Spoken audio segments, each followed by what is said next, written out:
Line of scrimmage, the 37 on 1st and 10. 57, Mike, 57. Check right, check right. Check.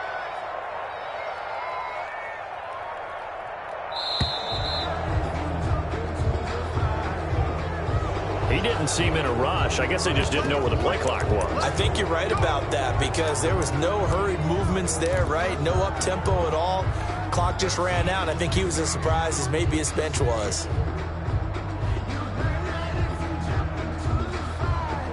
So a little bit of a stiffer challenge now. 1st and 15 following the delay of game. Working from the gun. Rodgers. This pass going to be caught by Hardman. They'll give him 8 on the play, and it'll bring up a 2nd down. I don't care what sport you're playing. Everyone likes to build up a little momentum, don't they?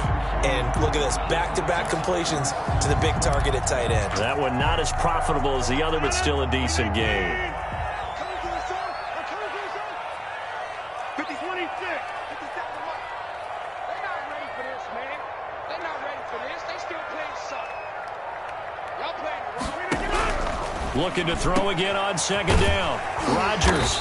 And they're going to have themselves another 1st down as the tackle's made at the Steelers' 18. 16 yards on that one at a Raven first. These guys are running offense like you drive. The pedal is down. Stomp down. How about that? Back-to-back completions. They are rolling. So much for being conservative and running that football.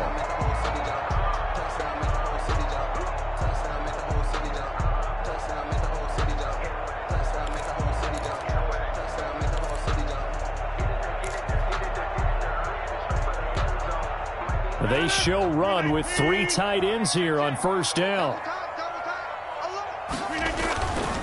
Now it's Lindsey. And the result here, a pickup of 8. Leaves him with 2 to go on 2nd down.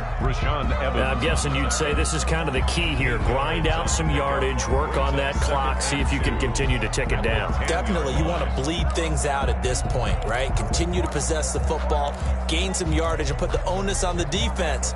Do they have to use timeouts? What are they going to do to stop you? You're taking charge. This drive's taken more than 3 minutes off the clock already as they come up on 2nd down.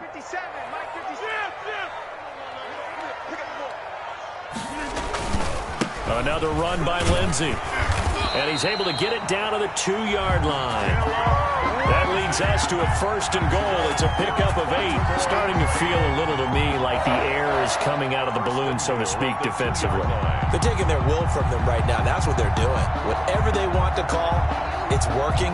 They're handling things up front. And it's not just the offensive line. It's everyone. You're seeing the guys on the perimeter blocking downfield and making sure that they're secure. So, yeah, you're exactly right. The air's out of the balloon, and right now they're almost lifeless. So 1st and goal, 6 points here would go a long way toward wrapping this one up. They'll try to run with Lindsey. And this will result in him losing yardage. Back to the 3. A loss of 2 there. 2nd down. Well, it's apparent the defense understands the situation. They have to keep them out of the end zone here. That's a great start by them. A loss on that play. Can they force them into a field goal attempt and still give their offense an opportunity? So they're backed up to the 3-yard line. 2nd and goal.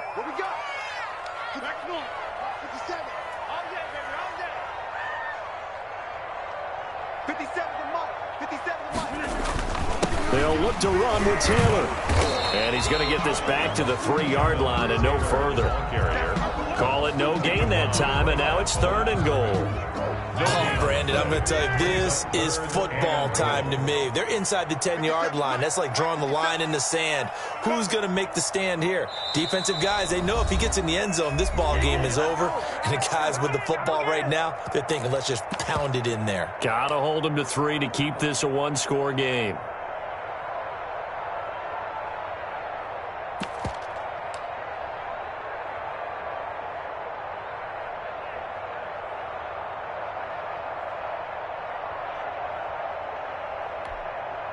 So it's Raven football here as we welcome you back.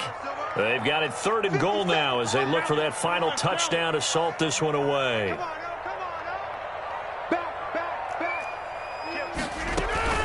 They'll try and run. Taylor. And he is into the end zone for a Baltimore touchdown. Jonathan Taylor with his second touchdown of the game, number 8 on the season. And the Ravens will extend their lead. Well, that was absolutely ideal for them, wasn't it? Trying to salt this game away. I think one of my kids just graduated. Oh, look at this. A flip to the kicker. He's going to try to run for it. And no, it falls incomplete. So the 2-point conversion, no good. Okay, they went for the fake off of the extra point attempt. It's a long way to go, and they didn't get there. Didn't get it completed successfully. Did someone dare them to do that? Did someone double dog dare them I was to do going to that? ask you, maybe they saw something on film, but do you see something on film with those to try something from the 15 on a PAT? I don't know. The only thing they needed to see on film there was a snap, a hold, and someone kicking the ball through the post.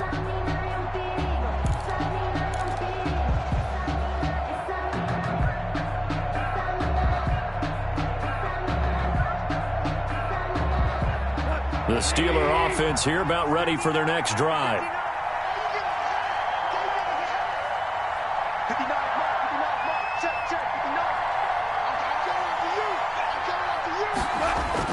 On 1st and 10, Goff.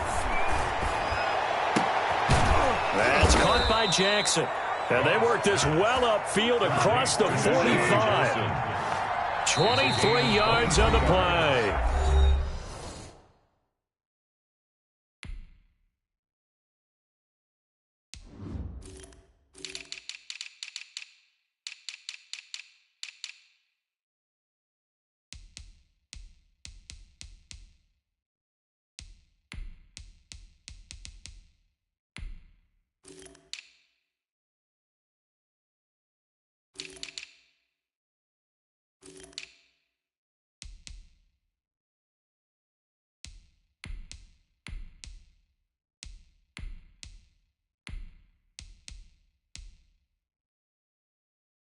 Now the Ravens going to use one of their timeouts. And they'll be disappointed to have to burn one there after giving up the first down.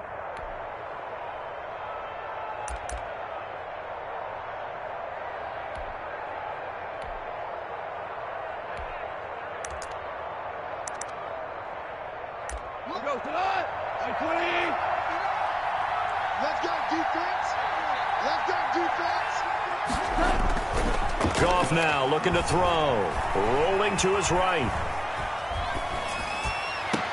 And that is caught on the right sideline, but out of bounds, says the line judge. The throw took him a little too far. It's 2nd down. We've seen that the deep ball's been a part of their game plan all afternoon, but they've had trouble hooking up on it, unable to successfully find the end zone over the top. Elsewhere, Ford Field, they're into the 4th quarter now. And it's a big-time advantage for the Browns. They just scored again, pouring it on. Another victory perhaps in the cards. They're looking as good as anybody as the playoffs draw near. Now this one complete downfield on the left side. And he'll go out of bounds inside the 15-yard line. 39 yards the distance covered on the catch and run. The dynamic duo is doing damage in this one, and they've certainly been on point throughout. And they hook up again for another big play. So how about this for field position after the big play? Inside the 15 now as they come up on 1st and 10. And that is incomplete. He couldn't hold on through the contact. Brings up 2nd down. Normally being a big-bodied receiver plays to their advantage downfield. Go up and make the catch, take the hit, and pick up yardage. But in this case, the hit was timed really well and popped it free from his grasp. He's got it. And stopped a few yards shy of the goal line at the 3. 7 catches for him now, and this last one, a 1st down. To the goal line, but it's incomplete. Normally you think the tight end's going to be able to catch the football and handle that contact, but in this case, maybe a little too much target to hit. That one was timed well, incomplete. They'll go again from the 3 here on 2nd and goal. Again, Goff. And he takes this one into the end zone, and all of a sudden, here in the final minute, things get a little bit tighter. Okay, game on. Don't go anywhere yet. You got a 1-score game now. Probably going to rely on the onside kick coming up. Yeah, they have to. It's not a high percentage play, but it's better than not having a chance at all. And that's when you put your leapers and your flyers on one side, get that high hop, and hope that one of the guys can come up with it. And on the other side, get that hands team ready. No doubt about it. All right, now a big two-point conversion attempt still to come. And he's got it. So the try for two successful. And with it, they're back within a field goal. Steelers 31. Time definitely of the essence now. Just under a minute to play, and here we go. And this is going to be recovered by the hands team. And that should just about put a capper on this one. Fourth quarter, they felt like they needed the football back. Unfortunately, they couldn't get it. And I know we brought analytics into the game, and someone has said here that the data says that when a team's expecting an onside kick, 80% of the time, the team expecting it, they do actually recover the ball, which is what we saw here. I just wonder if that number is much more of a anecdotal type of a number. Kind of like when the coaches tell us, well, when you score on special teams, 93% of the time you win the game. I'm still waiting to see that number is empirical. Oh, going for Jefferson downfield. And he's across for the touchdown. And in the final minute, that should just about seal it. And that touchdown should make you feel comfortable. But do you really feel like it's totally over yet? Not totally, but I think you're pretty much there. Yeah, you've still got to make sure you stay with it, do all the right things down the stretch, especially on defense. But that touchdown there, you've got to feel good about your chances.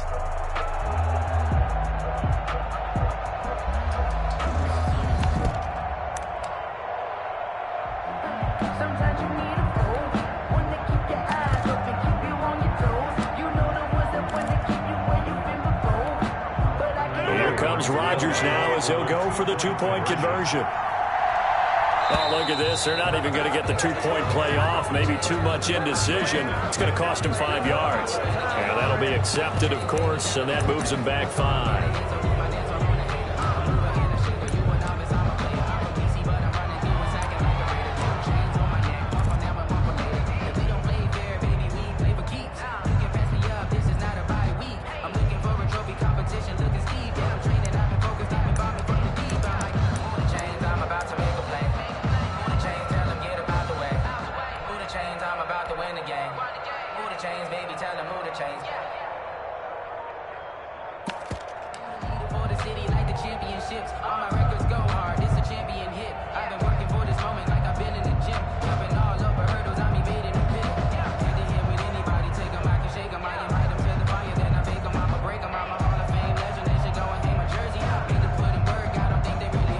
So what can Brady do here is he'll lead his guys up to go for two. Now Brady. This will be caught at about the 6. And he won't get all the way into the end zone as he's out of bounds, but not before getting it down inside the 10. Tucker now to kick it away following the touchdown. And this will be a touchback as that sails over the end line. 25-yard line.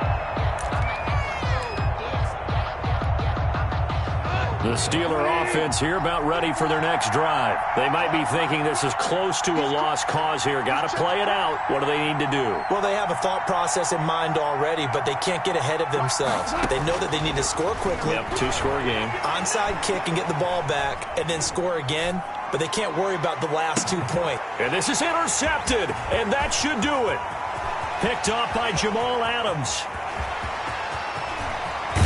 And they will finally bring this run back to an end, but not before he's down inside the 5-yard line at the 4. Well, they probably don't need to run a play here, but you wonder if they're going to be able to resist on 1st and goal. From the gun, it's Taylor.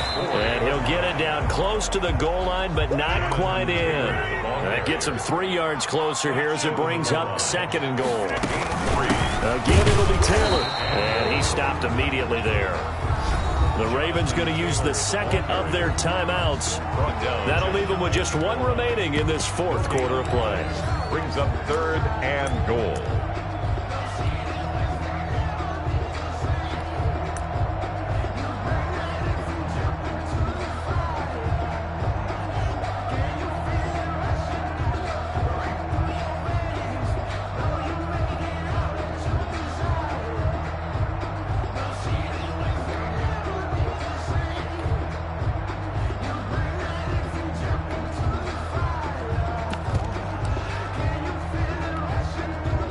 really like to make the short field pay off. We'll see if they can, but this is 3rd and goal.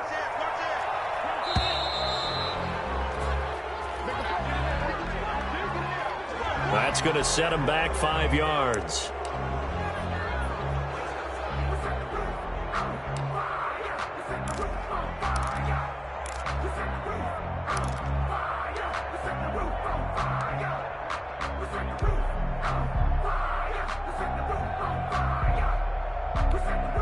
How crucial will those 5 yards be? We'll see as they come up again here, 3rd and goal.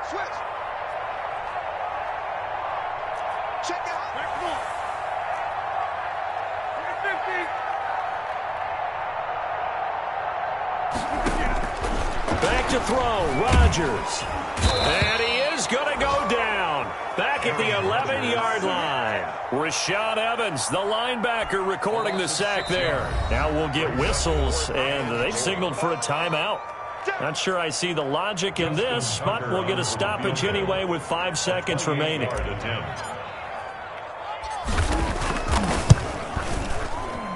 And his kick is right there. It's good. And that will give them a 12-point lead. So they settle for just the 3. But clearly right now anything helps trying to salt this one away in the 4th. Without a doubt. Obviously a touchdown probably would be the final nail to finish this thing off. But they still ate up time, got points. So while it's not mission accomplished, it's darn close. A big offensive explosion helped leading them to victory. And the defensive guys, they're just saying, hey, put those points up every week. We'll just keep winning. They will gratefully accept them, won't they? It makes their job that much easier when they're scoring that many points. Allows them to play with a totally different style and a different flow. So for the Ravens, it's a 10th win of the year now as they move to 10-4. And they'll hit the road next week to take on the Denver Broncos. Meanwhile, for Pittsburgh, they fall to 8-6 with the loss. And they'll try to get back on the beam next week as they'll head to Cleveland to take on the Browns. So for our entire crew, alongside Charles Davis, I'm Brandon Gaudin. Thanks for watching, everybody. We'll see you next time.